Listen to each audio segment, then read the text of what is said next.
Joined by Shaun Pearson. Shaun, it was quite a disappointing end to things, wasn't it, last time out? But I think generally lots of positives. Yeah, it was a frustrating day. I think we didn't turn up as well as what we have done recently, but still probably produced enough moments in the game where we probably, reflecting on it, we should have come away with 3 points with the better chances. Gifted them a couple of soft goals, and ultimately that is League Two football. If you don't punish your opposition when you're on top, you're going to leave yourselves open, and we've done that to other teams at times this season. So just a little bit frustrating that we didn't have that, especially at 2-1. I think we had a couple of big moments to make it 3-1. I think if we get the third, I think it probably kills the game. So frustrating, but still lots of positives from it, and I think the festive period so far has been a pretty good one for us overall. Yeah, and obviously with the manner of the goals, like you said, particularly with the winner, do you feel it's kind of unfair to blame individuals? It's more just a fortunate break for them? No, there's our setup and things like that we'll reflect on and think, could people have been in slightly different positions? And ultimately we can't concede goals like that. That's not just fortune. That's you making sure your setup's right and making sure you'll be able to defend that free kick better. So we might make a couple of tweaks on our defensive line in that situation. We'll see. Obviously, in the upcoming games. Yeah, and on a positive note, obviously Evan Curry, just over a week ago, he hadn't scored a professional goal. Now he's scored 2 in his last 3. I'm sure this is sort of as you'd planned as a coaching plan for him. Yeah, we've obviously spoke to him about getting forwards more and adding goals. One thing we do know is he's had opportunities throughout the season. What I would say is the goal, obviously, in the game the other day, all of a sudden he ends up, not only did he score, the one where it's a post. Now, obviously, we'd like him to obviously finish them chances, but I spoke to Greeny about this a few times, is almost, if you just keep getting opportunities and keep getting in there, they will sort of go in eventually for you regardless. I think if you look at the top strikers, for example, in our league, I think Jata, I was looking at some stuff the other day, it was in terms of, I think he scored 12 goals. He's actually missed the most big chances, missed the most big chances in the league. So, but he won't be worried about them. He'll just be worried about keep getting in there, because if you keep getting chances, you're going to score. It's when you're not getting them opportunities, that's when it's more concerning. So, pleasing thing for us with Ev now is hopefully he'll have got some confidence and sort of give him belief in what we're telling him and what we're asking him to do. And when you get that the bit of product at the end of it, it reinforces our message without us having to keep saying it, basically. Yeah, and having players like Denver Hume as well in the setup. I mean, he's leading the assist charts at the moment. As 8 assists this season. It's very helpful having players like him. Yeah, no, definitely. We expect that from our fullbacks. The gaffer talks about it all the time. He wants his fullbacks. He expects goals and goal contributions, especially from them. Pretty much everybody in the team, really. There's sort of no position to hide. Centre halves, we want goals from set plays, which we've not had loads, but we've had a few from them. Hopefully, we can get a couple more.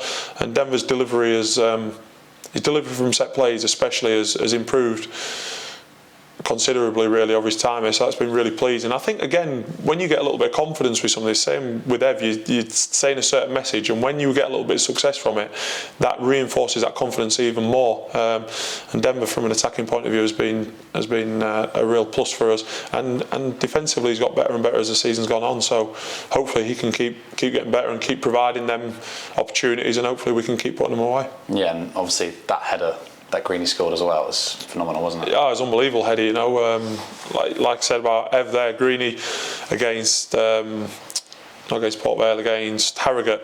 We spoke after the game and said, he had 3 opportunities in that game, and the pleasing thing, even though he didn't score, the pleasing thing for me in that game was the fact he'd had 3 opportunities again, because the last couple of games before that he'd maybe not had as many goal scoring opportunities, and we know if he gets chances he's going to end up scoring goals, or creating goals. So pleasing thing again, the last couple of games for Greeny now, he's ended up with 5 or 6 chances, and he's managed to score an absolutely wonderful header. Yeah. And one of the key benefits, I think, as well, moving on from Accrington, is the games are thick and fast, and we can kind of change that focus now onto Bradford. Yeah, it's been the same approach throughout the festive period from us. We've been pretty consistent in our approach to each game. Quickly address it. Anything that's really dramatic from anything that's really important from each game, we've sort of tried to address in the next meeting, and then it's move on to the next game and prepare, and that's what we'll do again for Bradford tomorrow.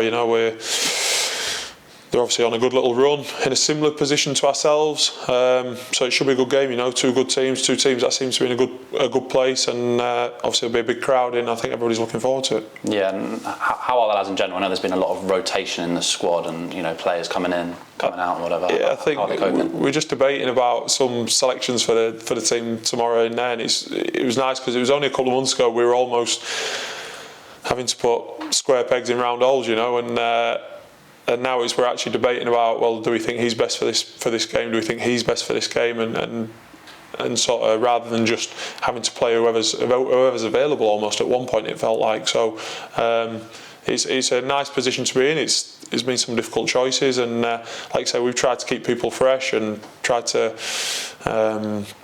pick the right people for the right games. And so far we feel like we've done all right in that sense, so hopefully we can get the team right tomorrow and give ourselves a good chance of getting 3 points. Yeah, it's like you say, the kind of those scenarios are the headaches you want as a coach, aren't they? Having those difficult decisions. 100%. We want everybody fit and available and everybody firing. It's the best case, and then you want it to be difficult decisions where you're difficult to leave people out rather than difficult to pick people in your team. I think obviously the manager always has that final decision, so we all put our opinions forwards and we try and come up with the best solution as a group of staff. Yeah, and like you said, it's going to be a tough game going to Bradford, obviously another away game. What do you expect from them? Very front-footed, get in your face, try and get on top of you. I was just watching a game against Chesterfield. Obviously they beat Drew Barrow a couple of days ago. I've lost track of the days. A couple of days ago, and obviously beat Chesterfield in the game before. So I've watched that game yesterday, and Chesterfield started the game really well, but Bradford sort of got on top by the end, and maybe deserved winners in the end. Probably strong physical team, got some good players. Andy Cook obviously scored a lot of goals, possibly might be injured. Obviously Sarsfield got a point, and they've got plenty of good players. Just signed Lapsley from Gillingham, so we're not 100% sure who they'll play, to be honest with you, off the top of our heads, but they're strong physical team, try and get after you and try and get on top of us, and it'll be down to us to try and play, try and mix our game up and make sure one thing from the Accrington game, we probably went a little bit too direct in the second half and didn't play.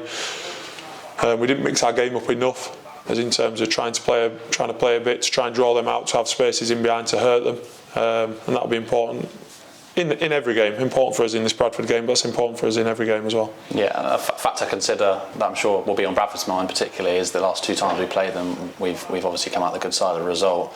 How much does that affect things?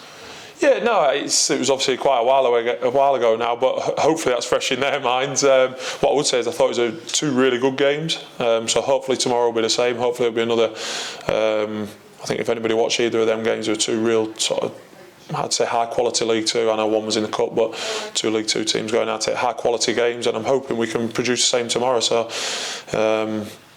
if we can get the same sort of level of performance as what we did in the league game, especially, or the cup game at home against them, and hopefully that'll give us a good chance of getting 3 points. Yeah, and last year over 2,000 Mariners hopefully making the trip tomorrow, so I'm sure it's a massive boost for you and the squad, isn't it? Yeah, the away sport's phenomenal. It always has been ever since I arrived there a very long time ago now. It's been superb. It's been superb this season. Thankfully we've been able to reward them plenty of times this season, and all we ask is, home or away, that you get behind the team, you can make a real difference.